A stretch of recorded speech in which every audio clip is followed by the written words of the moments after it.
বহুল প্রতীক্ষিত ত্রয়োদশ জাতীয় সংসদ নির্বাচন কাল।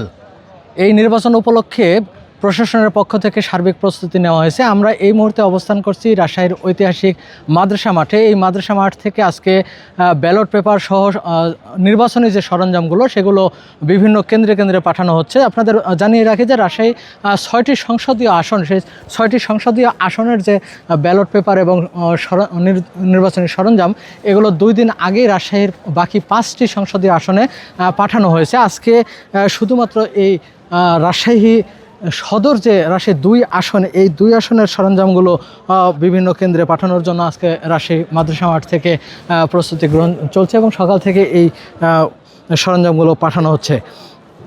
আমরা কিছুক্ষণ আগেই রাজশাহী বিভাগীয় কমিশনার কার্যালয়ে একটি সংবাদ সম্মেলন দেখলাম। সেখানে জানানো হয়েছে যে আসলে রাজশাহীতে আজকে যে নির্বাচন উপলক্ষে সার্বিক প্রস্তুতি তারা সম্পন্ন করেছেন। তো আমরা যেটা জানতে পেরেছি যে এই নির্বাচন উপলক্ষে প্রশাসনের সার্বিক প্রস্তুতির পাশাপাশি বিভিন্ন উদ্যোগ গ্রহণ করা হয়েছে। সেক্ষেত্রে কালকে সারা দেশের নাই রাজশাহীতে সকাল 7টা থেকে ভোট গ্রহণ শুরু হবে এবং বিরতিহীনভাবে বিকেল 4টা পর্যন্ত সেই ভোট গ্রহণ চলবে।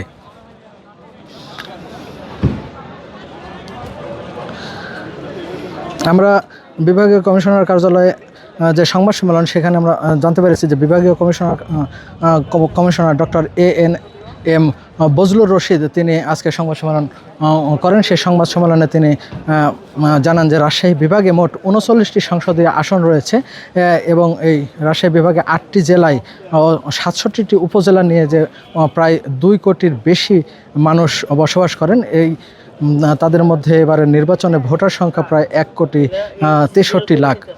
তো ভোট গ্রহণ হবে 5,504টি কেন্দ্রে, যার মধ্যে 1,767টি কেন্দ্রকে গুরুত্বপূর্ণ হিসেবে চিহ্নিত করা হয়েছে।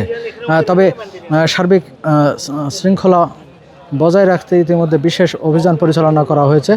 অভিযানে বিভিন্ন ককটেল থেকে বিভিন্ন অস্ত্র উদ্ধার করা হয়েছে এবং সুষ্ঠু এবং সুশৃঙ্খল নির্বাচন করার ক্ষেত্রে আইন শৃঙ্খলা বাহিনী বিশেষ ভূমিকা পালন করছে। আমরা দেখতে পাচ্ছি যে আসলে ব্যালট পেপার 2 ধরনের ব্যালট পেপার বিভিন্ন কেন্দ্রে পাঠানো হবে। একটি হা না ভোটের এবং একটি দলীয় প্রতীকে যে ব্যালট পেপার সেই ব্যালট পেপার পাঠানো হবে।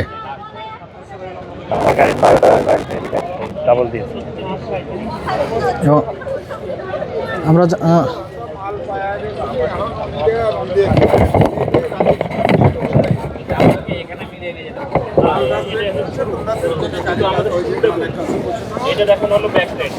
এবং 1,04,000-এর মতো নিরাপত্তা বাহিনী বিভিন্ন জায়গাতে মোতায়েন করা হয়েছে এবং আমরা জানি যে এই নির্বাচনী কেন্দ্রগুলোতে আনসার বাহিনী থেকে শুরু করে সেনাবাহিনী থেকে শুরু করে সার্বিক আইন শৃঙ্খলা বাহিনী নির্বাচন সুষ্ঠু এবং সুন্দর করতে পদক্ষেপ গ্রহণ করবে।